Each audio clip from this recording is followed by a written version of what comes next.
Salam alaikum wa rahmatullahi ta'ala wa barakatuhu. Une question à deux volets se pose à l'homme.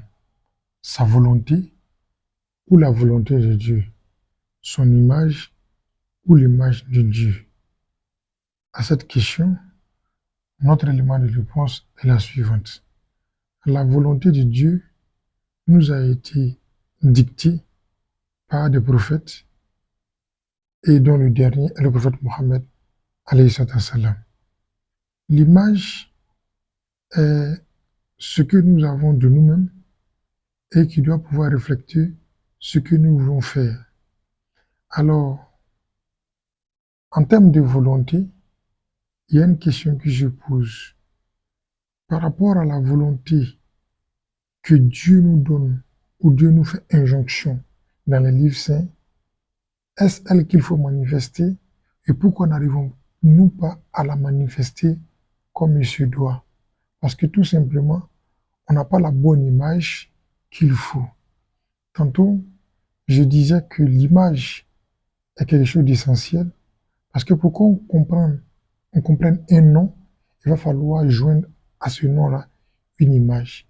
Et pour qu'on puisse aussi comprendre une image, il va falloir joindre à elle un nom. Comment? Pour comprendre ce que c'est que le lion, il va falloir que tu aies l'image du lion et le nom du lion. Si on te trompe en te montrant la fausse image du lion et un faux nom, on t'aura trompé. Si on te montre la bonne image et un faux nom, on t'aura trompé. Si on te donne le nom, et comme je le dis, avec une fausse image, tout de suite, vous avez été trompé. Ainsi donc, l'être humain, depuis la nuit des temps, est soumis ou est dans ce questionnement permanent. Ainsi, quelle est la volonté que Dieu attend de nous? Ce n'est pas une volonté qui est loin de lui, sa volonté. C'est pourquoi, ici, la croyance en Dieu n'est pas nécessaire, mais c'est d'avoir la croyance de Dieu. Parce que en ce moment, on n'agit plus pour nous-mêmes, mais on agit selon Dieu. Ainsi donc, la religion va nous demander la marche vers Dieu, ou, je veux dire, la tendre vers Dieu afin de pouvoir se manifester ou d'agir ou de faire comme lui. Pourquoi?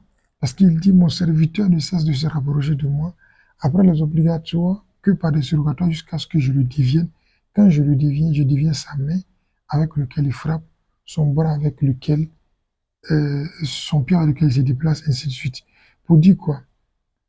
Il y a un moment dans la marche où l'être humain va faire fusion avec Dieu.